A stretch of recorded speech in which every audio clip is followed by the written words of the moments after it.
ভোগ্যপণ্য ও শিল্পের কাঁচামাল আমদানির আড়ালে টাকা পাচার বন্ধ হওয়ায় বর্তমানে আমদানি বাড়ছে। এতে বাজারে পণ্যের সরবরাহ বৃদ্ধি পাওয়ায় মজুদের পরিমাণ বেড়েছে এবং খুচরা বাজারেও ইতিবাচক প্রভাব পড়তে শুরু করেছে। ইতিমধ্যে কিছু পণ্যের দামও কমতে শুরু করেছে। আন্তর্জাতিক বাজারে পণ্যের মূল্য হ্রাস এবং ঋণপত্রের মাধ্যমে আমদানি করা পণ্যের পুরো সরবরাহ নিশ্চিত হওয়ার কারণে আমদানির পরিমাণও বেড়েছে।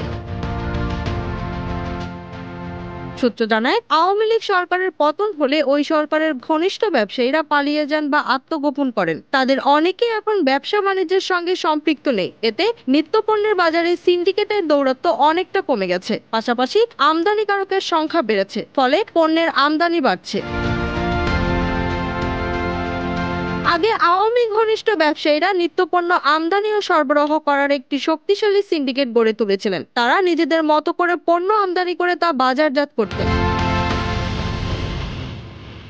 এছাড়া ওই সিন্ডিকেট পণ্য আমদানির যে এলসি খুলতো, তার সব পণ্য আমদানি না করে তা বিদেশে টাকা পাচার করে দিত। নিত্যপণ্য তৈরির কাঁচামাল আমদানির ক্ষেত্রেও তারা একইভাবে টাকা পাচার করত। সম্প্রতি কেন্দ্রীয় ব্যাংকের এক তদন্তে এসব তথ্য উঠে এসেছে।